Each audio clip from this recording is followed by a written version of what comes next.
Anyways, I'm Adam Esterly, and I'll be introducing Kyle, who will be teaching tonight.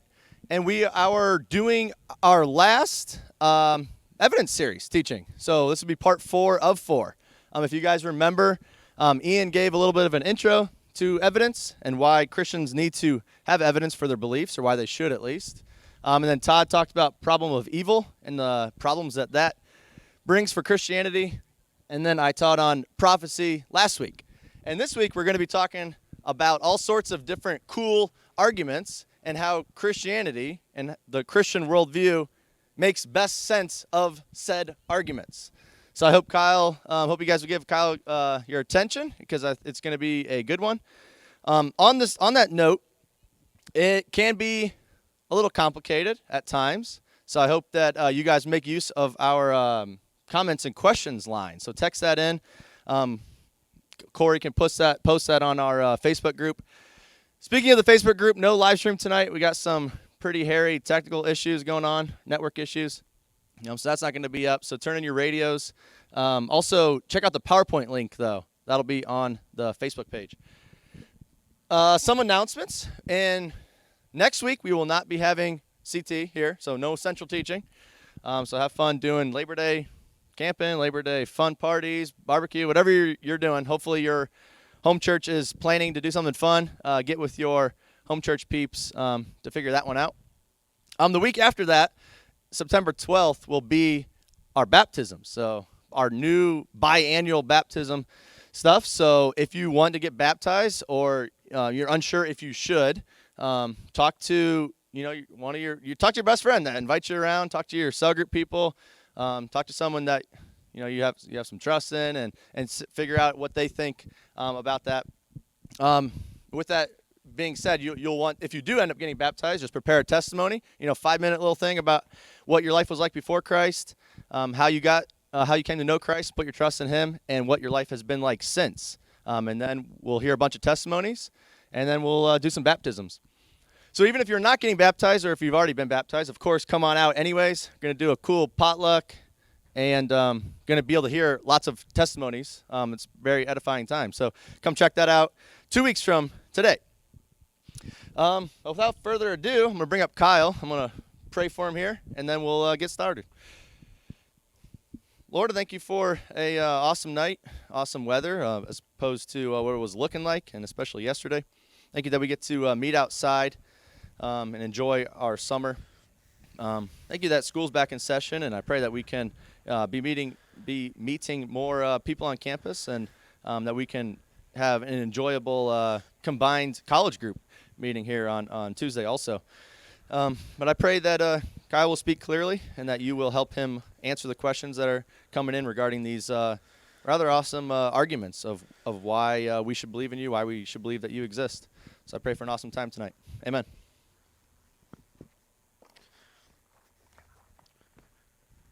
All right.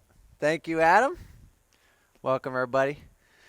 My back is still injured pretty bad. I broke my back.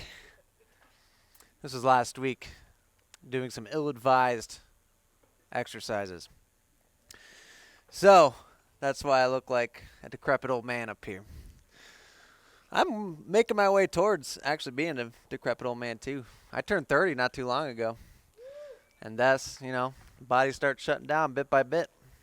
30 is the age where you're officially an old man, I've found and proven. Anyway, that's all to say. If I, pass out up here some, don't even worry about it. I'll be fine, probably. Okay. Yes, our last teaching in our evidence series. What I love about God is that He doesn't expect believers to believe blindly. That He's given us reasons to believe. He's given us evidence. And so we could really, if we wanted to, extend this evidence series out for many, many, many, many weeks, just of the wide plethora of evidence that's available.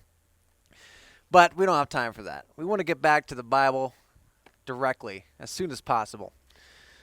But on the other hand, investigating the evidence and case for Christ is so important for many reasons. We talked about how, first of all, it's helpful for believers because it firms up your faith. That might even be the most important role that, apologetics, learning, how to defend your faith, the most important role that it plays is in the strengthening of Christians' faith that's already there, because, it's easy to get fooled by all the competing worldviews and ideas that are out there. And, there's all kinds of challenges coming Christianity's way, especially as of late.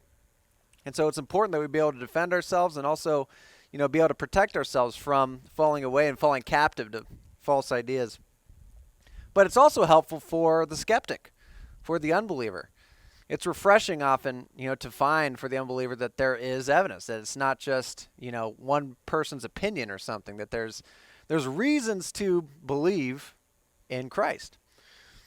And so that's why we did this series, and we're going to close it out here. I mentioned that there's so much to say, there's so much evidence to present, and so I've condensed a lot of material here to try to fit, in our last week, everything that I want you guys to know. So we're going to be kind of blazing through, but it's really fun. I hope I've, kind of organized this in such a way that, it's interesting, it's engaging, and I hope to have some good engagements in the comments and questions afterward. Text those in, because there's going to be so much I'm not going to have time to even get into. So I hope you guys all help me out there. So please send those in as the teaching goes, and we can, make this work together here. Recently, yesterday, as a matter of fact, tragically, we lost a cinema great in Chadwick Boseman. He was the Black Panther. Very young, 43 years old, and he died of colon cancer. Rest in peace, Black Panther. Pretty much a shock to a lot of people. And, I thought he did a great job as Black Panther. I thought they perfect casting decision. I thought the Black Panther movie was interesting, really fun and engaging action movie. And Black Panther has a quote in that movie where he says, in my culture, I'm not going to try to do the accent because I feel like I might get in trouble, but he says, in my culture, life doesn't end at death. On the one hand, I'm like, man, I totally agree with you. Like, that is totally the Bible's perspective on death, that's certainly not the end. That there's, in fact, so much more after that it's eternity. Our brief 70 years, and I guess in his case 42 years that we live here on this earth, it's like a blip compared to the eternity, the afterlife that continues after this. I totally agree. But he also, I think, exposes here, an interesting aspect to his worldview, in that he says, life doesn't end at death in my culture. In my culture. And so it makes me wonder if he's saying that because he believes that's an objective, true fact, that no matter what you believe, life doesn't end at death. Or if he's saying this is just what my culture believes, it's not necessarily binding on you. It's just what we believe to make ourselves feel better. He didn't make that clear, but it made me think how many people kind of share a worldview like that. It's a worldview that's not very well thought out, because when you really trace, the rationale, like where a worldview like that takes you, the end doesn't really make sense. So you're saying that, well, this is just what I believe, and I'm not saying it's what you believe, and it's not necessarily valid for you, but it's valid for me. Can that be true? Can two people's completely different views of what happens after life or after death both be true at the same time? There's something deficient in that worldview. And worldview is exactly what we're going to be talking about tonight. We're going to put against each other two of the main worldviews and see how they compare when it comes to answering life's most important questions. That's why the title of the teaching tonight is Competing Worldviews. Which one will win? You be the judge. First, I think it's worth exploring just what is a worldview. A worldview is a way of viewing the world that answers the most important questions of life. Questions like, how do you explain the existence of the universe? How do you explain humanity? Like, what's up with humans? Are we special? Are we just like the other animals? Are we here on purpose to do something significant? Are we here on accident? What's the role of humanity in everything? And then also, ultimately, what is the meaning of life? Like, what are we supposed to be here are we supposed to do anything? Is there any overall purpose, or is it all just kind of a happy accident we're here and then we're gone tomorrow and that's it? A worldview attempts to answer these different questions. And so there are several worldviews to choose from. But first, what I want to ask here is, why do worldviews matter? Why even study them at all? The first point to consider is that everyone has a worldview, whether you know it or not. Everyone has a worldview. They have answers to questions. They have assumed answers to questions that they didn't even know were being asked. They have presuppositions that influence the way that they live their life. That's the other reason why a worldview is important, is that it influences the way we live. It's important, to mention that because, for example, with atheists, they'll often make the claim that atheism is simply that I lack a belief in something. It's not that I don't have to prove anything to you. I'm just saying I don't believe in your gods, and that's all I'm saying. And it's like, well, okay, we could get into a semantical argument here. Like, if you're meaning atheism just to mean lack of belief, all right, fine. But the reality is every atheist still has a worldview that they have to defend. An atheist is grounded in some sort of presuppositions, some sort of answers that they have to the big questions. And an atheist doesn't get off the hook, in answering those questions just because they say, I just lack a belief in God. It's like, okay, well, what's your answer to the beginning of the universe? What's your answer to human life and significance? What's your answer to morality issues, right?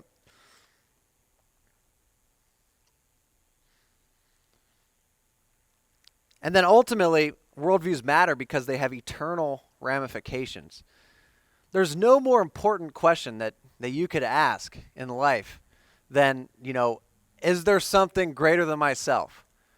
Does the supernatural exist? Does God exist? No question is more important than that to answer. Because if you're wrong, that has dire consequences. It influences how you live. If God does exist, what else could be more important than investigating him, learning more about him, finding out if you're able to connect with him in a relationship? Nothing could possibly be more important than that because, again, eternal ramifications here. It reaches beyond this life. And so that's why it doesn't make sense to me when people really haven't thought about this. When you ask them, like, what are your thoughts about God? I don't know. It's like, are you serious? You haven't investigated this at all? This is something that's really common that I find doing college ministry and the different students that I've talked to throughout the years. It's an unbelievably common response that they just haven't thought about it, and they don't care to think about it. I'm like, how on earth can you possibly take a position like that this isn't even worth exploring? Do you realize what eternity means? If you could know God, wouldn't you want to know him? How can you just sit back and be content to just say, whatever? I just, what they'll say is like, I just want to focus on living today. But you don't understand that, look, like there's things that are more important than simply getting your enjoyment out every day. Like, someday you are going to die. What's going to happen? Have you thought about this? Have you explored this? And so I suppose that's my first, message I want to communicate here to anyone who would not consider themselves a Christian, or anyone that hasn't before really thought deeply about the issues of life and death and God, that I would, urge you to investigate this. I want to give you a sense of urgency that this stuff is important and it could change your life. But more importantly, how could you afford not to?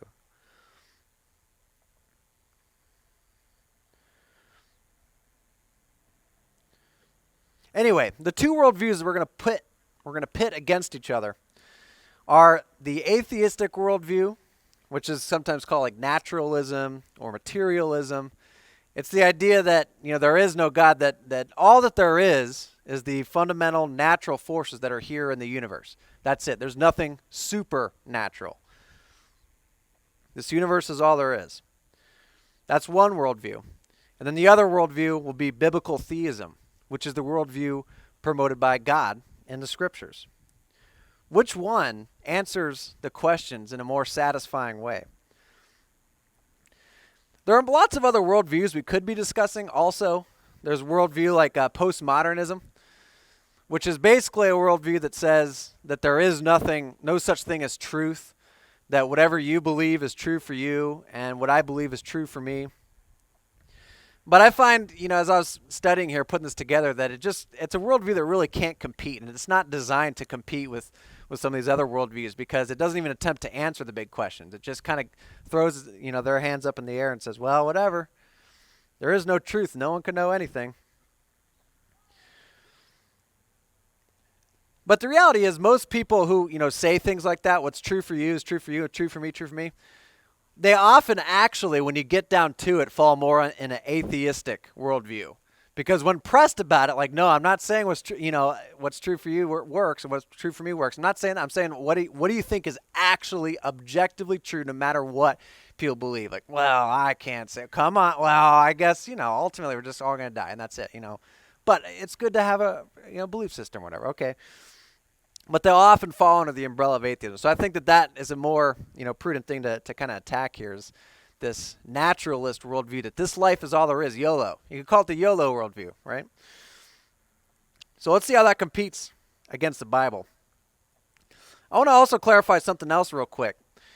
There's often a claim that science has simply buried God, that there's no need for God, to answer the fundamental questions because science already has, which is a false claim.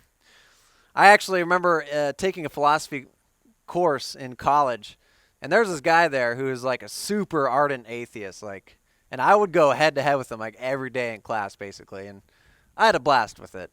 That was back in my more argumentative days. I'm so glad I'm not that way anymore, and I just get along with everyone great today.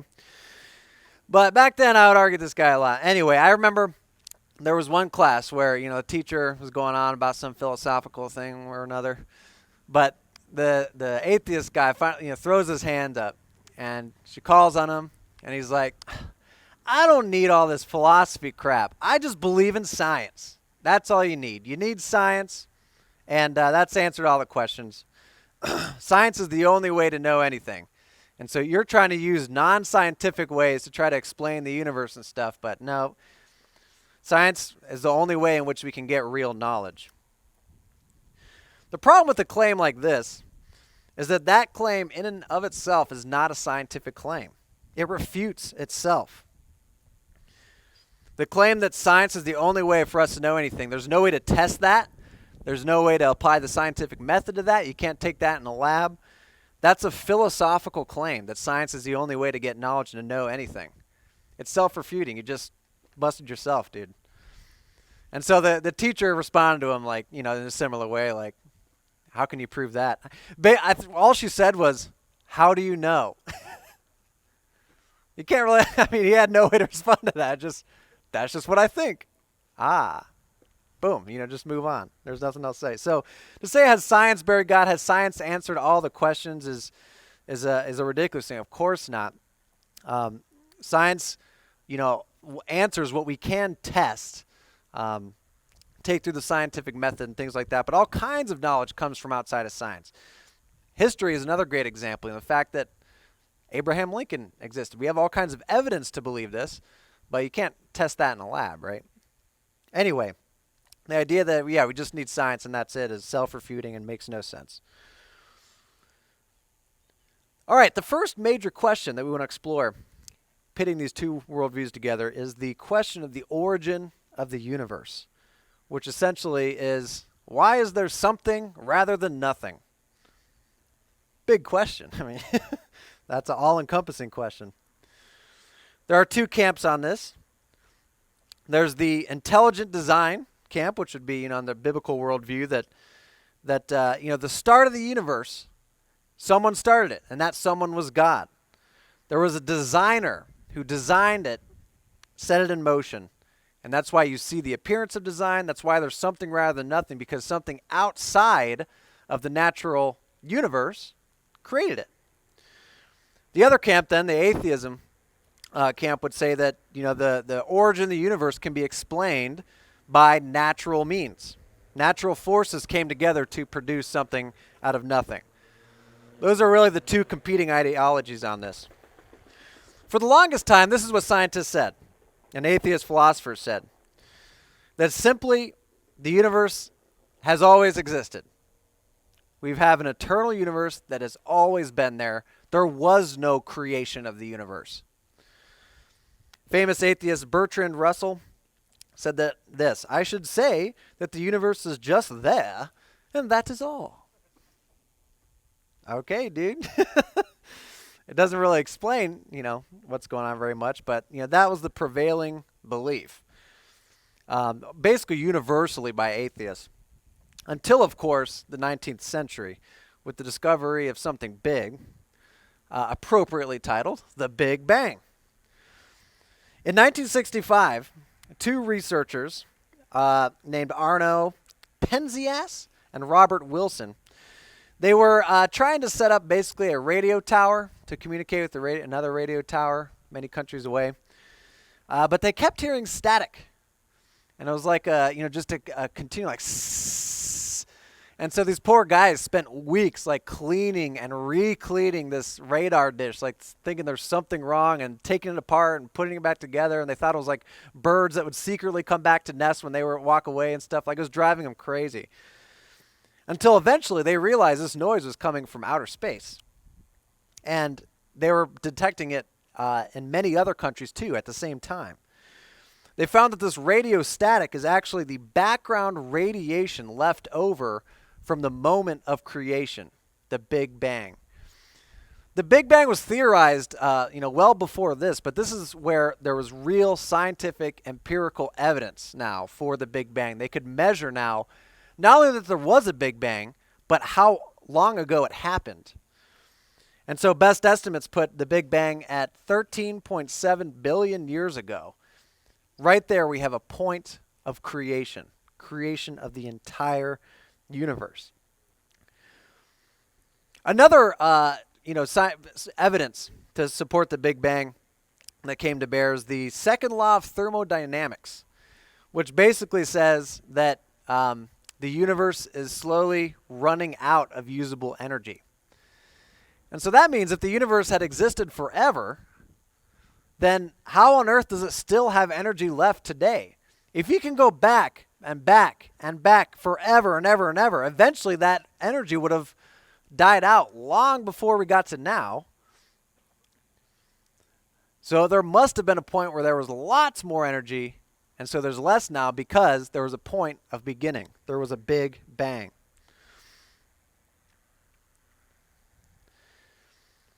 And so at this point, at the discovery of the Big Bang, it basically shook the scientific world and the philosophical world too at that. Alexander Vilenkin, who is a atheist cosmologist, he said this. He said, with proof now in place, cosmologists can no longer hide behind a past eternal universe. There is no escape. They have to face the problem of a cosmic beginning. And I love how he calls it a problem because he realized, wait, that is exactly what the Bible has been saying all along, that God created the world, that God created the universe. And so we have a consensus now, both by atheists and Christians, that the universe had a beginning. It changed the game. So now it's a matter of how do you explain it? So the atheist explanation would have to be this: nothing created everything. What a bold claim. If you're going to remove God from the equation, you're saying not just that nothing created something, but that nothing created everything. Stephen Hawking has this quote. He said, because there is a law of gravity, universe can and will create itself out of nothing. It's the magic of gravity. Gravity just exists, and so it created everything. And so it's posited, according to this theory, that there was a quantum vacuum that existed before creation, with particles coming in and out of existence, and eventually happening enough times that at some point, oh, boom, Big Bang, it happened. Now, there's obviously a lot of glaring errors with this view. One question I have is if the universe just was created out of nothing, basically, if something had come from nothing that easy, why don't we see this happen all the time? Apparently only universes can come out of nothing. But I never see a car pop out of there right when I need one, right? That'd be nice. Or a pizza when I'm feeling hungry. That'd be cool too. I haven't seen that yet, I suppose, a scientist would say. Okay. But they also, I hope you kind of notice here that they're redefining the term nothing. They're saying that because there is gravity, it will create something out of nothing. And so nothing is gravity? Nothing is a quantum vacuum? That's not what nothing means. Nothing, what it means is no thing. There is nothing there, all right? Nothing is what I score when I play basketball. There's simply nothing, nothing is nothing. Nothing means no quantum vacuum. Nothing means no gravity. Gravity can only operate within an existent universe. It doesn't pre-exist the universe. It makes no sense to say gravity created everything. It flies in the face of philosophy, science, common sense. Obviously, the competing view to the nothing creates everything is that something or someone created everything. This seems to be a more rational, reasonable position to take, if you ask me. This something or someone would have to be spaceless, because if he was part of space, space would have to exist for him to create, and this would have to predate space. Timeless, existed out of time, because theory of the Big Bang tells us that time itself was created at the moment of the Big Bang. Would have to be immaterial, uncaused, because you have to have something to cause the Big Bang. And you can't just keep going back, because then you have to ask, what caused this? What caused this? There has to be an original uncaused cause. And so by very definition of God, we need to say that this would have to be uncaused. He would have to be immensely powerful to create everything. The Big Bang was a pretty big thing, I don't know if you knew that, but, that's the case.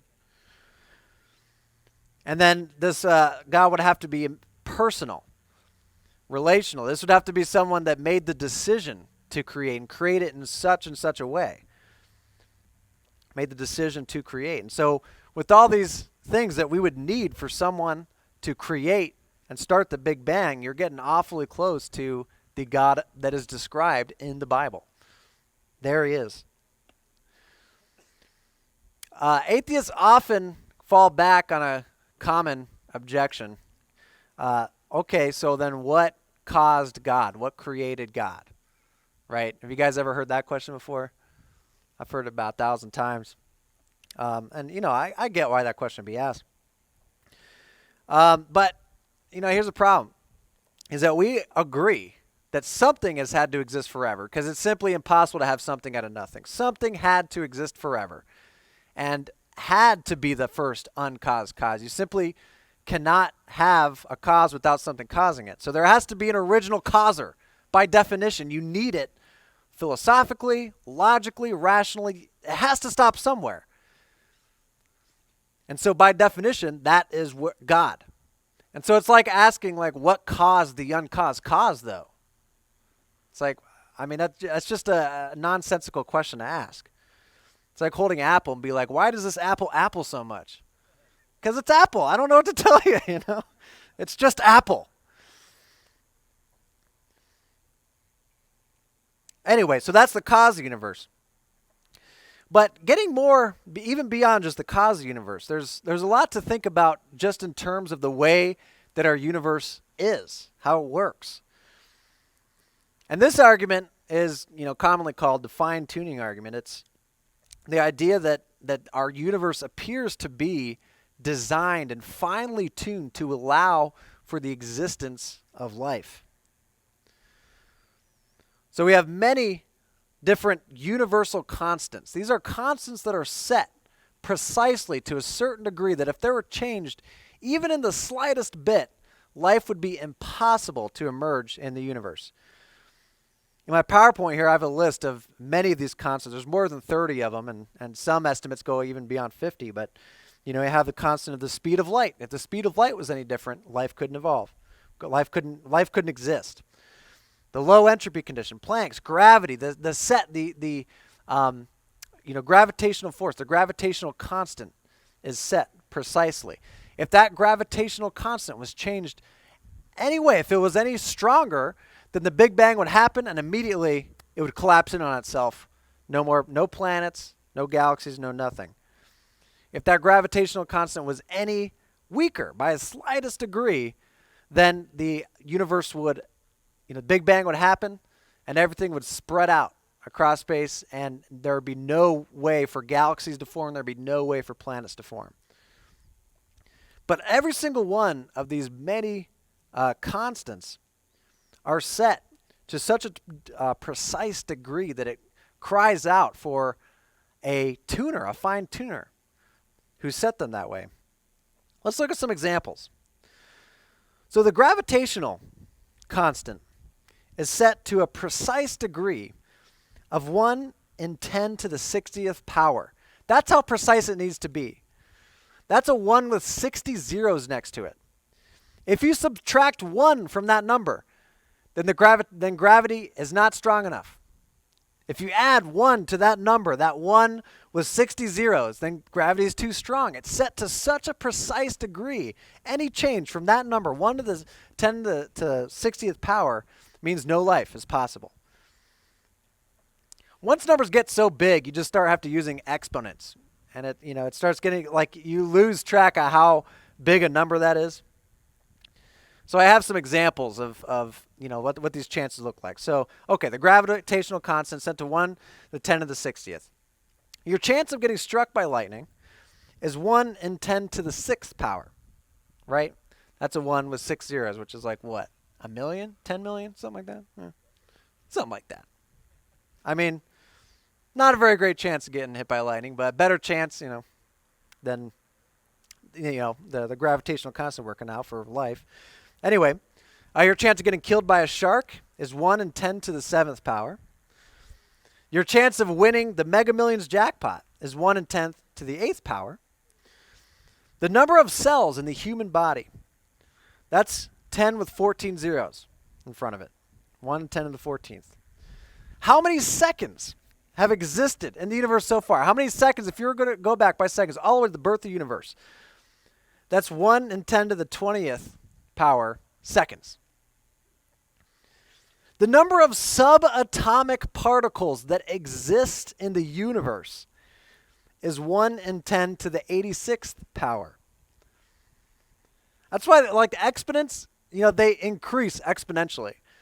Like, 1 in 10 to the 14th, big difference between 1 in 10 to the 14th and 1 in 10 to the 15th. It just increases. So by the time you're getting 1 to 10 to the 86th, that's the number of subatomic particles in the universe. It's insane. Well, the cosmological constant is set to a precise degree of 1 in 10 to the 120th power. That's a 10 with 120 zeros after it. It's such a precise degree that if you were to stretch out a tape measure across the entire universe as we know it, that dial would have to be set to one of the centimeter marks somewhere across the entire universe. Like, it's that precise. It's ridiculous. Any different? No life. My favorite constant is a low entropy condition, which is basically, how the mass of the universe is spread out. It has to be spread out in a certain way. This is set to a degree of 1 to the 10th to the 10th to the 123rd power. That's an exponent on top of an exponent. It is a crazy long number. It is a 1 with more zeros than particles exist in the universe. Like, if you're going to write out the number. That's the largest number I've ever heard of in my life. That's more money than I got in my bank account, I'll tell you that much. Ha ha. All right, anyway. I had to do one cringy joke. Anyway, it's amazing the precision that these universal constants, what they're set to. And there's more than 30 of them. At the very least, they have to be set to this precision. And so you look at that and you say, man, that cries out for a fine tuner, someone who tuned these constants exactly right. Sir Martin Rees, Astronomer Royal, which I don't even know what that means exactly, but you know if you have that as your title royale that you're probably pretty important. Anyway, he's an atheist, but he says wherever physicists look, they see examples of fine tuning. So even he recognizes that the appearance of design, it's there, obviously. So how do we explain this? What are the possibilities? Well, it's been posited by atheists that this was a necessity, that these constants were set this way because it's a physical necessity in order to even have a universe. And so that's why they're set that way. Otherwise, the universe couldn't exist. But is that really true? No, it's not. There is no evidence to suggest that we couldn't have a universe with the constants set differently. As a matter of fact, it is far more likely that we would have a universe with different constants that are life prohibiting. But instead, we have a universe that happens to be set perfectly for life.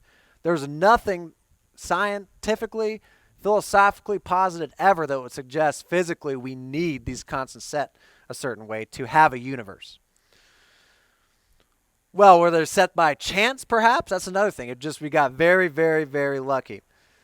But again, the chance of this happening exactly how it is, we've already demonstrated. It's a ridiculous chance. It's beyond comprehension, beyond possibility that these constants would be set this way. So a common objection or a common theory posited by atheists is the idea of the multiverse. So that there's like an infinite amount of universes and a universe generator that's just cranking them out, like universe after universe coming out. And so each one has different constants set, and then eventually, if you have an infinite amount of them, then you get ours.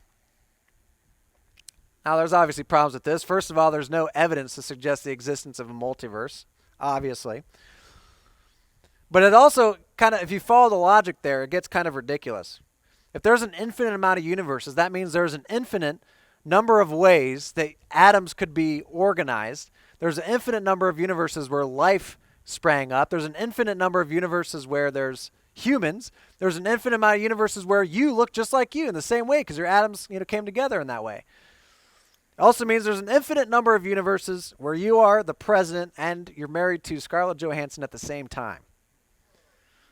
So you'd have to say that is true. That is the case, and I believe that if you take the multiverse theory seriously. But it gets ridiculous. It's a theory without evidence or reason. And to me, this simply pushes the question back a step because you have to answer the question, well, this universe generator would have to be fine-tuned itself to generate a bunch of universes, and what caused that? So anyway, it doesn't answer the question. It just pushes the step back by one. It also kind of seems strange to say that something mindless generated everything with the mind. What's more reasonable, to say something mindless, created everything, or something with a mind decided to create everything? And so that's our third option here, is a designer, a fine-tuner who made things, set these things perfectly for life and set it up for us, where we see God in the details of the universe. The more that we learn about science, the more it just demonstrates there had to be someone orchestrating this, someone immensely powerful and spaceless, timeless, all that. And this is what the Bible itself says. Psalm 19:1 says, "The heavens declare the glory of God.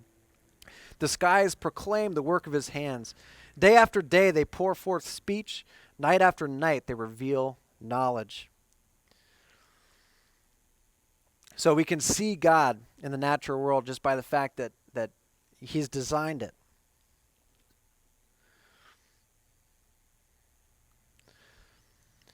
So the last question, the last battle I want to have here between our two competing ideologies, worldviews, is on the question of morality. Good and evil. So the first question we got to ask, though, is does objective morality exist, or is it subjective? What do I mean by that? Subjective and objective. Well, subjective means there's nothing outside of myself that's determined this true. If it's subjective, that means, yeah, it's true for me, but it's not binding on you. It's not outside of ourselves. So when I say something is good or something is evil, that's just like my opinion, man, Objective would mean that is wrong. It is wrong to rape. It is wrong to murder. Whether you believe it's right or not, it's still wrong to do that. That means that it's an objective moral fact. Or racism. It is wrong to be racist. For example, let's look at the killing of the murder of George Floyd. You have to ask, was this killing objectively wrong?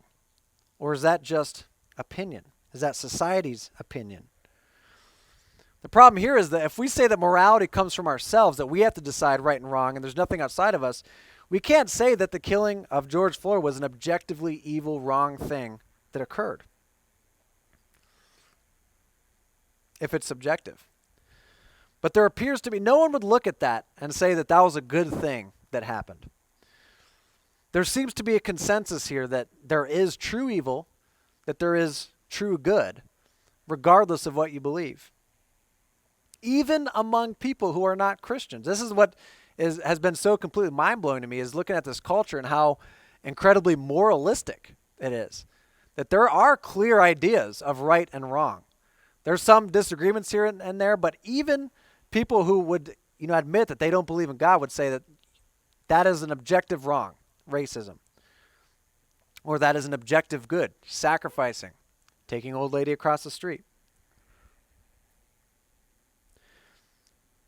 So it's important to understand the difference there between objective and subjective morality here, what it means to be subjective. The problem the atheists run into is this. If God doesn't exist, there is no such thing as objective right and wrong. You don't have anything outside of yourself that is binding on other people to behave a certain way, to determine what's right and wrong is. When you don't have God, you have to decide, what determines right and wrong? Is it society? Is it humans? What is it? So the atheists, that perspective has attempted to answer this question. What determines morality? What do they have to say about objective morality? Well, some atheists who are honest will admit that there's no such thing as objective right and wrong. Michael Ruse, a famous atheist, said this. He says, morality is a biological adaptation no less than hands and feet and teeth. I appreciate that when somebody says, love thy neighbor as thyself, they think they are referring above and beyond themselves. Nevertheless, such reference is truly without foundation. Morality is just an aid to survival and reproduction, and any deeper meaning is illusionary. So the ideas of right and wrong are an illusion. There's no objective right and wrong. We just kind of have evolved it. We've come up with it over time. It's just our opinion or society's opinion.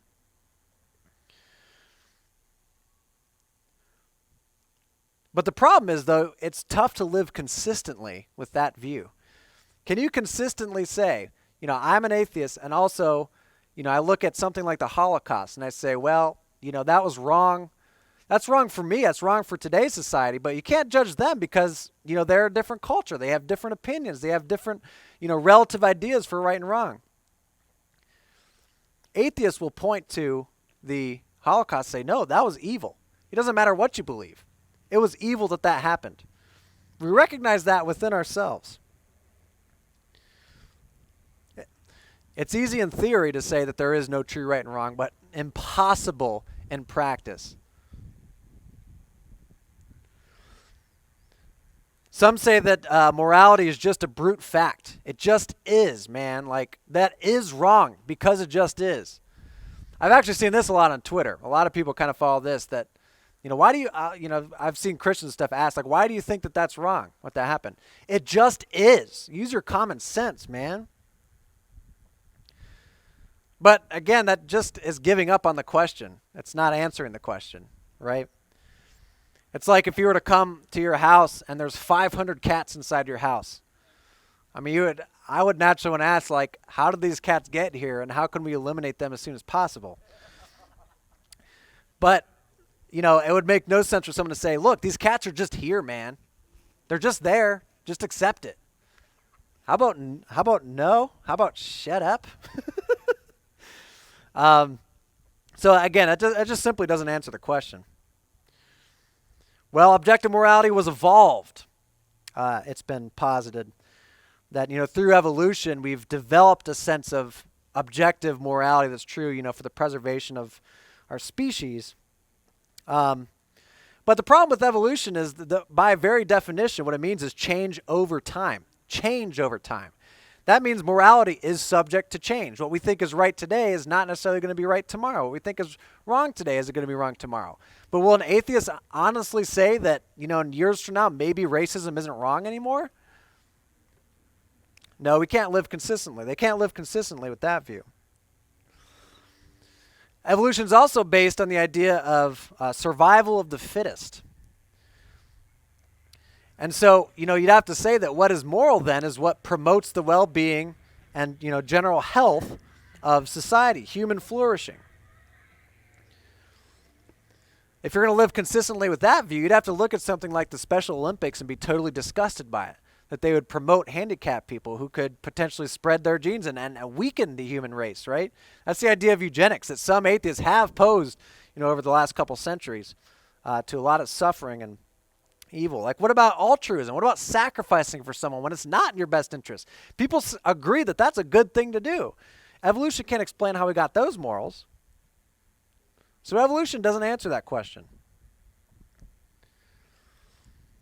Also on the human flourishing, that, what's good is what helps the human race. To me, that sounds like speciesism.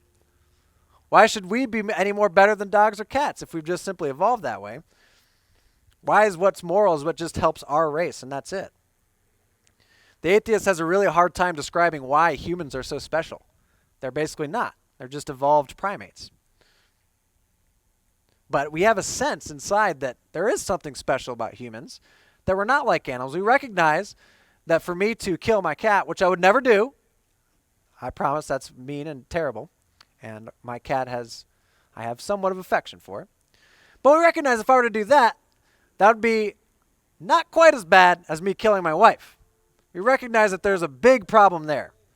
Atheist or Christian, y'all can agree that's worse, probably. And if you don't agree with that, you should probably seek counseling. Anyway, atheism can't explain why humans are so special. So what do Christians say about objective morality? What does the Bible have to say about, the Christian worldview have to say about it? Christians say that morality is based on an absolute standard. So we have a foundation to stand on, and that absolute standard is God. Goodness, we know good, we know right, we know wrong. Because goodness, righteousness, being just, these are all character qualities of God. This is who he is. Love, things like that.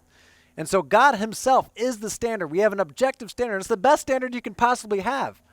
A spaceless, timeless, all-powerful, all-loving, all-good being is the basis for morality.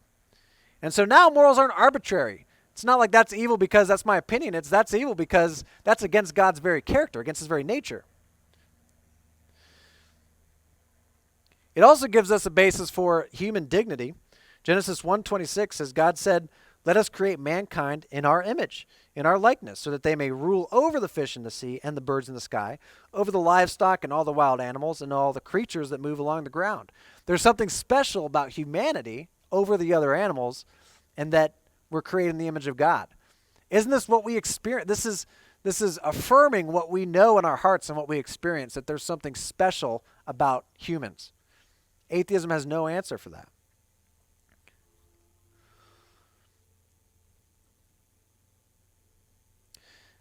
And we also have a sense of right and wrong, not because it was evolved, not because it was given, but because God's given us a conscience. He wrote it on our hearts. Romans 2:15 says, they show that the requirements of the law are written on our hearts, their consciences also bearing witness, and their thoughts sometimes accusing them, and at other times even defending them. So where does this sense of right and wrong that I have just ingrained within me, where does that come from? The Bible gives an answer for that. That was given to us by God.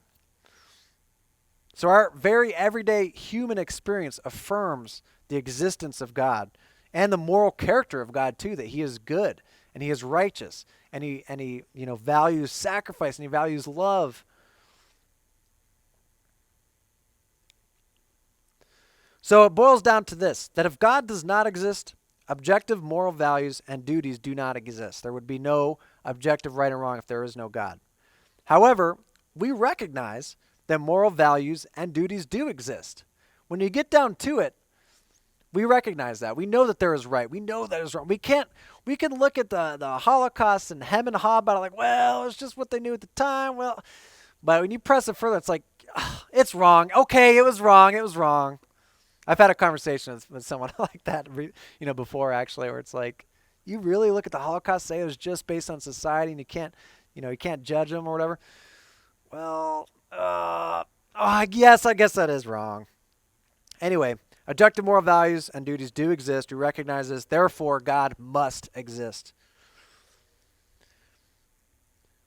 So, that's all to say that the Christian worldview holds up to scrutiny. There's evidence, there's reasons to believe it, there's reasons to take it seriously, and it's a cumulative case. There's no just, one argument for proving, this biblical worldview. Rather, there's lots of arguments, lots of evidence that when put together makes a very strong case. And so throughout our evidence series, we've been hitting on some of these things. We've hit on evidence tonight of the natural world, that we see God, we see a designer that exists just by looking at the universe and the fine-tuned nature of it, that it was created. We recognize that there must be a good lawgiver, someone who created morality, put it in our hearts.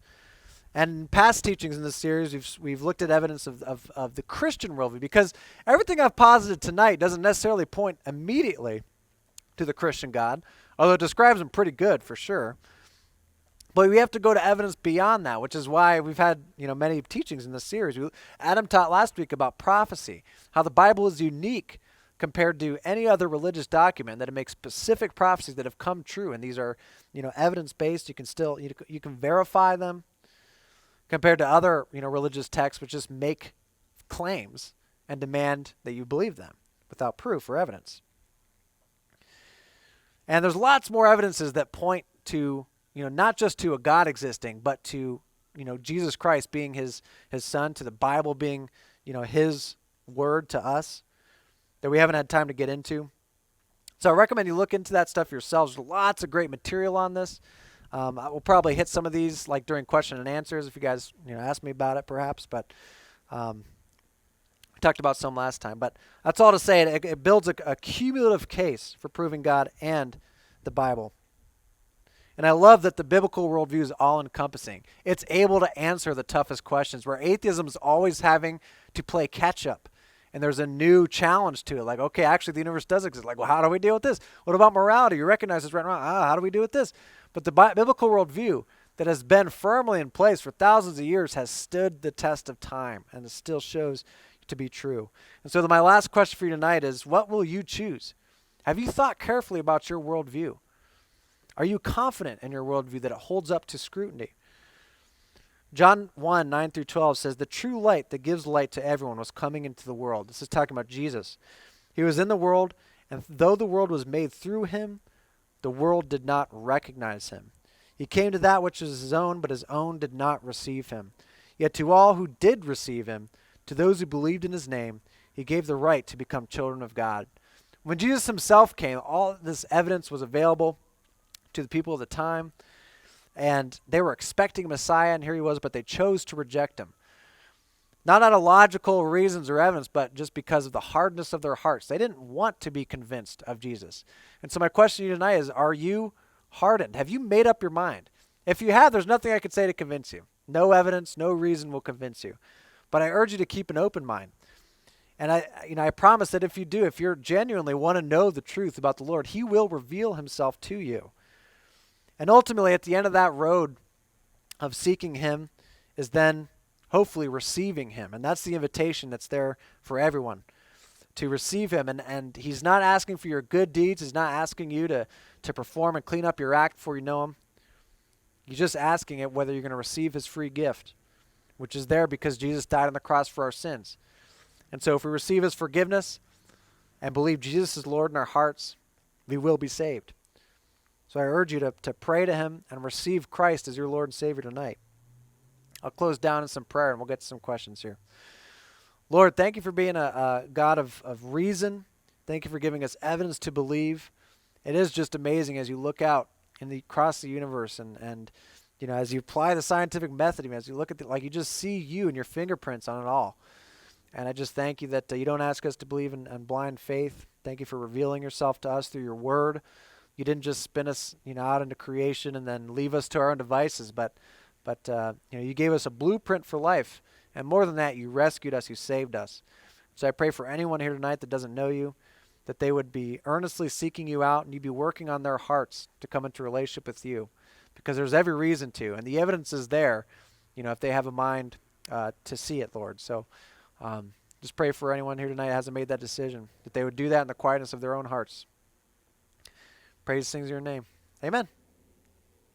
All right. Adam, are you still around or did you go home? I went home. All right. See you later. No, wait. He's here. Well done. Nice job, dude. Thank you. First question someone asks is, when are you going to go to the doctor? Get your dang back fixed? Oh, my gosh. Look, if I go to the doctor, I know what's going to happen. They're going to be like, well, get plenty of rest and, Drink water. Yeah. Keep your chin up, bucko, Give me some ibuprofen, which I already have, and then where's my $200? That's what's going to happen. I'm going to go Monday if it still hurts so bad, but I know that's going to happen. I feel like that's a little contradictory, but anyways, moving on. Then people will stop bothering me about it. That's why I'm doing it. Anyway. Okay. So you mentioned this a little bit, but I think it's worth reiterating via this question, and that is the stuff you went over tonight, cause of the universe, fine-tuning, moral arguments. Sure. They are good evidence for a God. Yes. But how do you move from a God to the Christian God or Jesus Christ? Yep. Well, that's where you have to start looking at evidence from the Bible. And so we've had a couple teachings on that. Yours was really good, going through specific biblical prophecy that was fulfilled. And probably the greatest argument that there is for the God of the Bible is one that was not part of the series because we just taught it a few months ago, and that is evidence for the resurrection. The resurrection of Christ is really the pivotal miracle. It's the pivotal evidence for Christ being the Messiah, being who he claims to be. Because if he did rise from the dead, then that's the kind of guy you say, I'll believe what you have to say now, obviously. Would you see him if he was your doctor? Oh, depends how much he charges me. Yeah. No, I would see Jesus. To add to that, though. I would see Jesus. Okay, cool. To add to that, I think I mentioned last week a little bit, and that is that these arguments themselves might not get you to Jesus fully, which is why we have prophecy, resurrection, that's perfectly etc. fine, yeah. But it gets you way, way light years away from atheism, right? Oh, if these check out, atheism's not tenable anymore. Agnosticism shouldn't really be a thing anymore. Yeah. So you're really just battling with the major world religions at that point. Yes. Which then the resurrection prophecy would come in and say Jesus is the correct one. Yeah, what you also find is these other world religions don't even really try to provide evidence for their validity. The biblical worldview is the only one that does. Like, for example, pantheism, which would encompass things like Hinduism, Buddhism. It's not really based on reason and evidence because you can't trust your reason. Reality is an illusion, and so you just have to trust that that's true. There's no evidence for it. And so I don't find that very compelling because there's no reasons to believe it. So when you really dig down deep and look at the evidence that's there, it's really the Bible is the only one that really gives you an opportunity to validate its claims. Cool. We have some fine-tuning questions regarding your fine-tuning argument. Sure. And that is, you mentioned that along with spaceless and timeless, that the designer would have to be personal. Can you expand on that and how he could be personal as opposed to impersonal? Yeah, well, a mindless something cannot make a decision to create, nor can it fine-tune to such a degree with all these things. So when even the atheists admit that there's an appearance of design at work, and so you can't have a design, an intentional design, without someone to intention it. And so that's why you have to get to someone that is not just a thing, but is a mind, is personal, can decide to create and design. Cool. Thank you. You mentioned, let's see here. Oh, yeah, for the fine-tuning argument again, you mentioned a lot of those constants and quantities that need to be, finely tuned, like gravity, to those precise numbers. One person is asking, well, that's true for our life, for these plants and humans, etc. But couldn't the numbers be off and still have other forms of life in the universe? You'd have to say what forms of life. What do you mean? These are constants that are tuned to such a degree that you wouldn't have essentially, you wouldn't have a universe anymore that's anywhere like this. Again, like gravitational, too strong, collapses in on itself as soon as the Big Bang happens. So obviously no life of whatever kind, there. So could there be life that is, can existence in many thousands, billions of degrees Fahrenheit, the heat, how hot the original universe was when it was first created? I guess, but I don't guess though, because there's no reason to believe that. Yeah. I think a good thing to realize is just the intensity of this argument, namely that the universe itself doesn't exist if these numbers are off. Yes. So you have nothing. You can't have life at that point. I actually have a funny story with this. It made me think of it. I was talking with a friend of mine, rather stubborn atheist, and he was hung up on fine-tuning argument, and he said, he brought this up. Couldn't other forms of life happen? And I was saying that there's some, I don't think so. You don't understand that the universe won't exist. Well, I want a scientific quote on it. So I went home and got back to him next week, found a scientist saying that no forms of life could exist. I'm like, finally, this dude can become a believer. He said, I want a Stephen Hawking quote on it. And I was like, dude, I can't find one. But, of course, Google skills here. I found one from Stephen Hawking. It seems clear that there are relatively few ranges of values for the constants that would allow for development of any form of intelligent life. Yes. So there you have it. And, never talked to him after that, I don't think. Sad day. Oh. I don't like that very much. Point being that, no form of life would happen. And second, sub-point, if you want to check your heart attitude in regards to these arguments, because it's very easy to just dismiss them and not to seriously think about the weight that these are bringing for evidence for a God. Yeah. Anyways, continuing on. Let's see. Here we go. Someone was saying two things I don't understand about the fine-tuning argument. Why should they believe that those constants can't be different? Why believe that?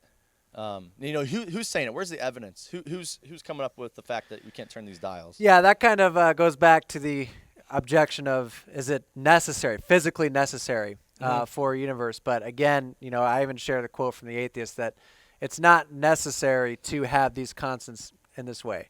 You actually could have a universe with different constants. It's not physically necessary for a universe to have the constants set how they are right now. And again, it's far more likely to have a universe with different constants than you would this one.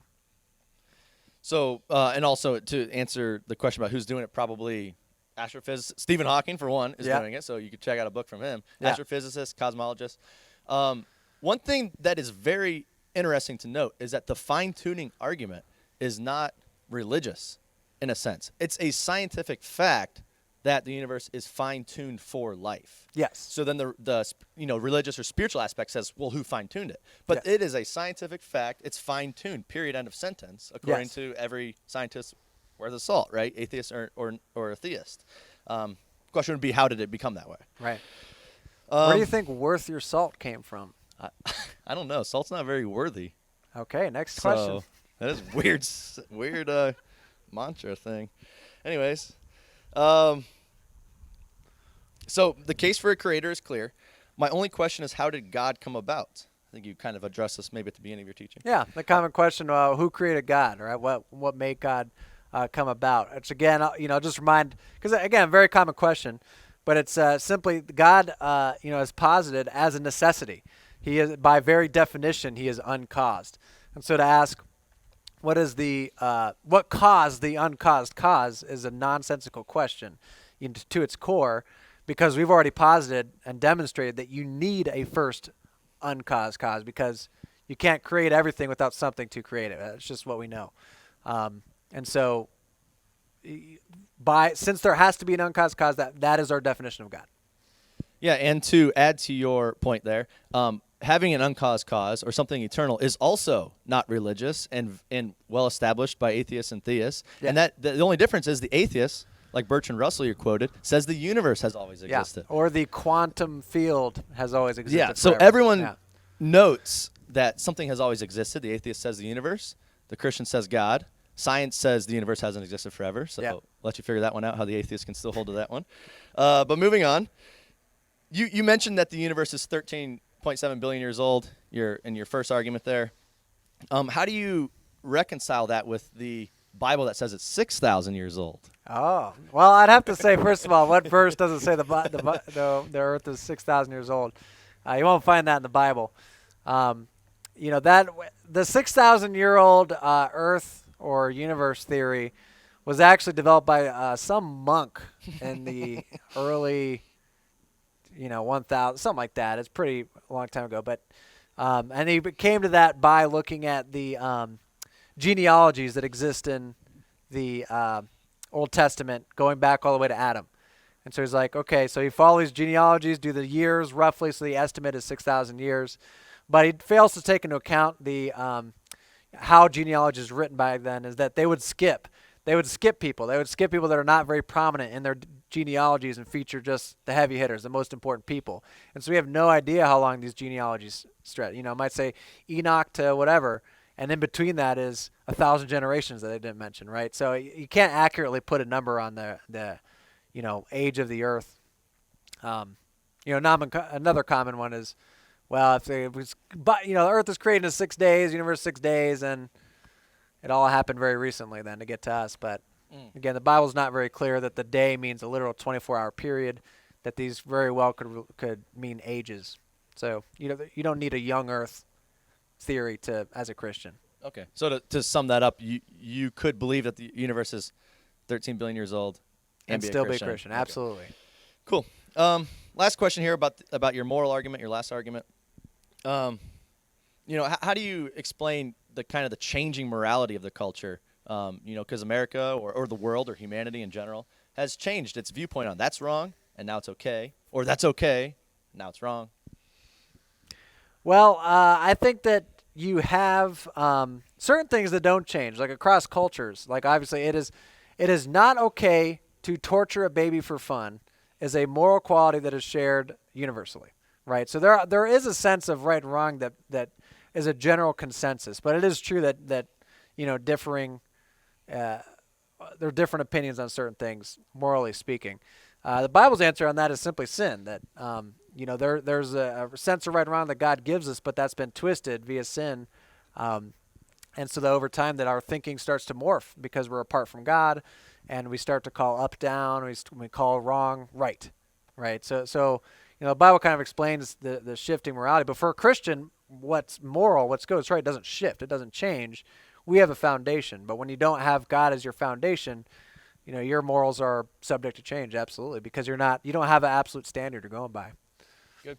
Yeah, that's one of the things I like about the moral argument is that you don't need to know a lot of the scientific research or any of the complicated things going on there with those big numbers, because everyone can kind of intuitively know something. This is actually wrong. This is actually right. Like when you look at the George Floyd case that you brought up.